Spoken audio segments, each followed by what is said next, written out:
Don't worry, honey. She's pretty. So if you don't text her, somebody else will. It is very evident that men have no idea what women want. Hey, what's up? I'm Emily. This is my impression of straight women when they see my armpit hair for the first time. A good day, everyone. Continue to be Jenny with the program Learn Modern Women. Today is part 70. We find out the reason why men are walking away from dating. Start now with Girls of Today. So I've decided that I need love.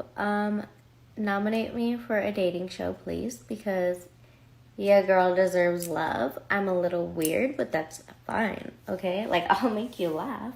Make me laugh? What make me laugh? What? I know it's $4.99 a month, and Netflix is even more expensive than that. But at least I have more comedies on Netflix. What I'm saying is for $4.99 a month. You better come up with something better than you making me laugh. Hey, what's up? I'm Emily. This is my impression of straight women when they see my armpit hair for the first time. Yes, right? I love that movie.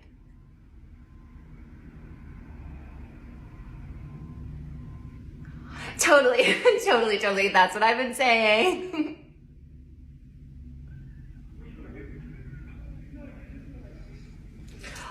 Oh, right. Yeah, no. I love that part. That part was so funny. Why does it look like that? Well, that's the million-dollar question right there. Why, or better yet, why are you exactly that surprised?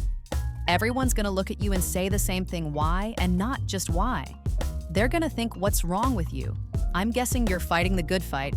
Smash the gender norms, all of that.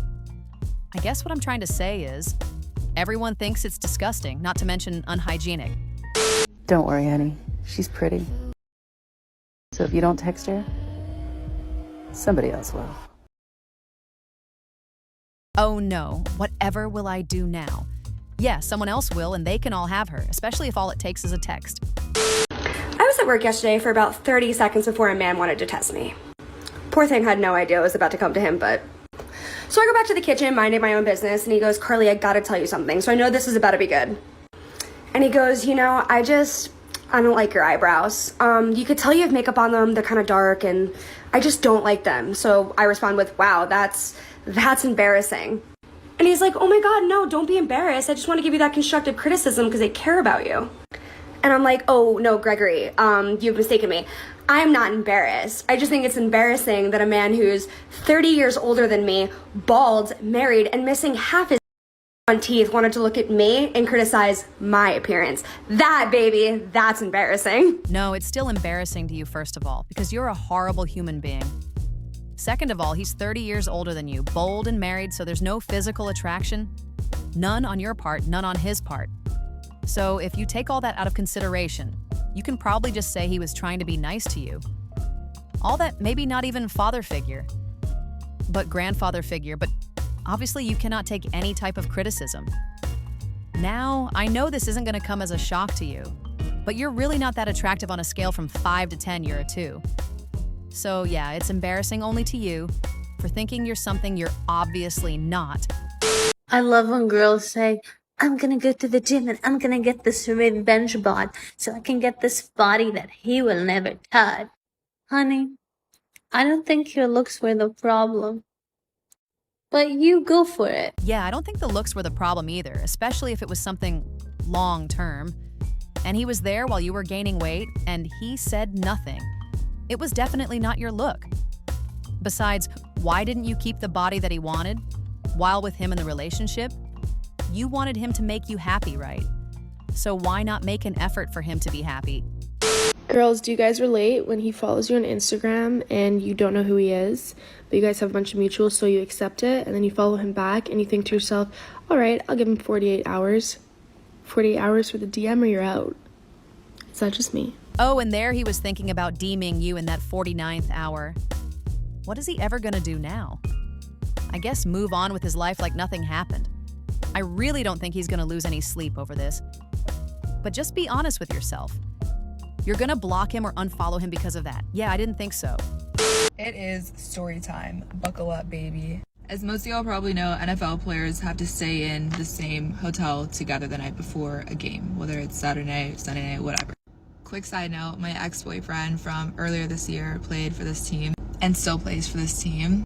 And I am usually very good about never double dipping. I hate double dipping with people who play together. I think it's super messy, super shady, and I just am not a fan. However, I genuinely thought that this new guy that I was going on dates with was about to get traded, so I was not sweating it. So I'm bringing this new guy food to the hotel before his game, whatever. I was like, you know what? I'm just gonna be super fast, in and out, no one will see me. I don't think there's any way that it was him that saw me, but I think one of his friends definitely must have seen me. When I tell y'all this man was on my...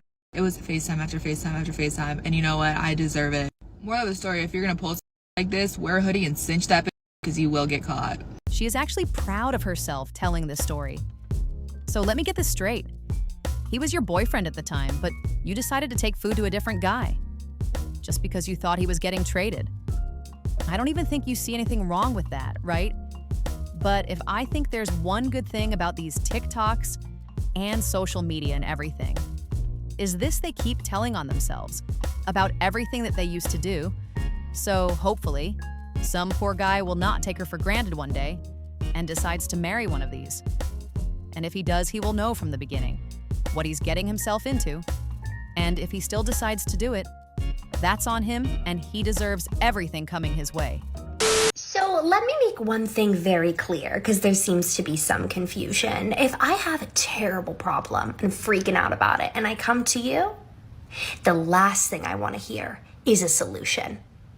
Okay, I want you to rise to my level of hysteria until we're both losing it and neither one of us sees a way out.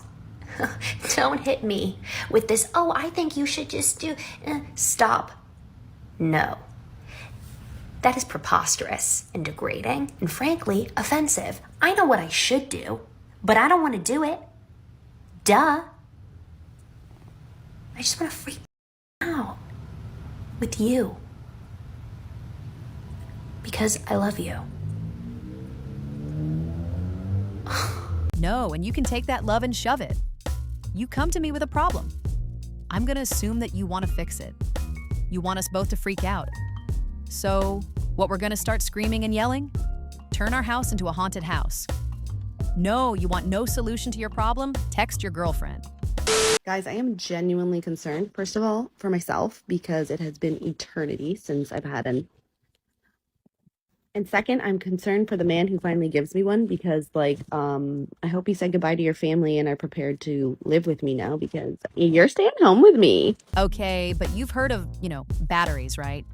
Use one of those. Come to think of it, you should absolutely get one of those. Before you find that man and cuff him to the bed and dislocate his hips or something like that.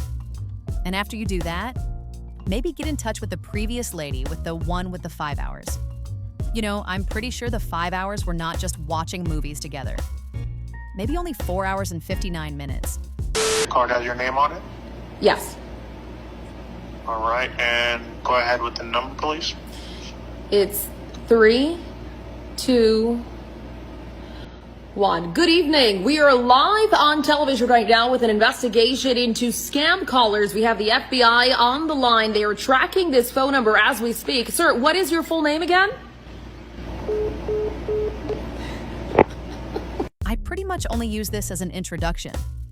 Apparently, there are scammers out there that are using big YouTuber names, trying to get people to the Telegram thingy, telling them that they want something, and asking for money. I've seen on my previous video in the comments, he was using Taylor the Finn's name. He was going through comments, replying to comments, is telling them to go through Telegraph because they've won whatever. I'm pretty sure Taylor, the Finn, will not ever do something like that. So make sure you don't get scammed. I've seen a video where they use this guy's name, and they were telling people that they've won a gaming PC, but they needed to send him money for the transport fee. If someone will give you a gaming PC that costs maybe $3,000–$4,000, I'm pretty sure they can afford the transfer fee. So please don't get scammed. It is very evident that men have no idea what women want. And if you've ever been on any dating app, literally just looking through the men is it's painful. And I think so many women have what men want down to a science, because literally every movie, every television show is just showing you this is what men want, this is what men find desirable.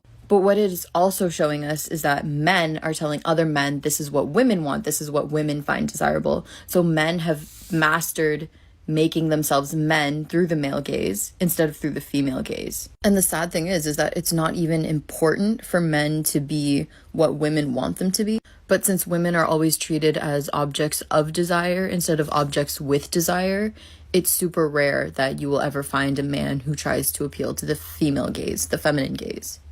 And I think that's why men from fiction are so desirable, because it's men through the female gaze, and women find that very attractive. This is both crazy and scary at the same time.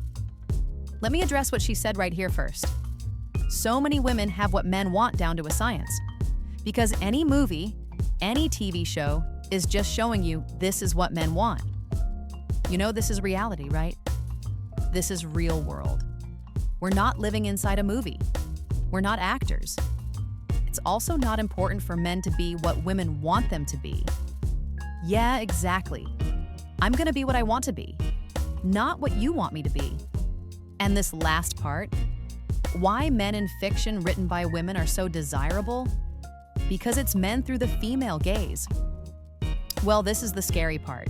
You're hoping to find the type of man that not only that, he's not gonna be real, he's gonna be created by a woman. And up to a point.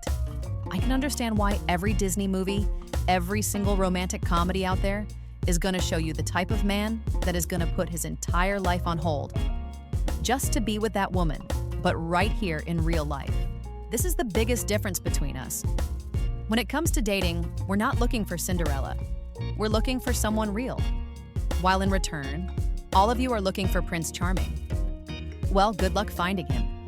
And tell me, what did you care about in your 20s that you don't care about anymore? I have a theory, because those of us who are raised as girls, especially millennial and older, were sold this bill of goods that our life is basically over once we hit 30. And a lot of us internalize that.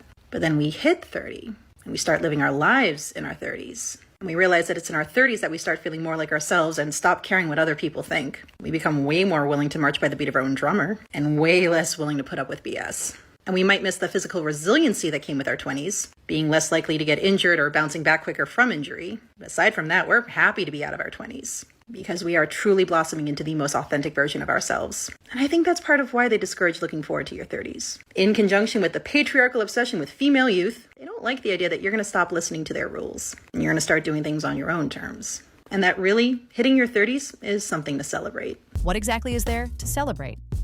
The fact that you're getting older, the fact that you're single, the fact that your value on the dating market starts to get lower and lower?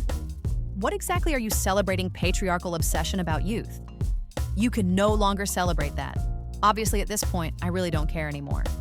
But I will say, just wait until you reach 40 and you're still single. That's gonna be something to really celebrate.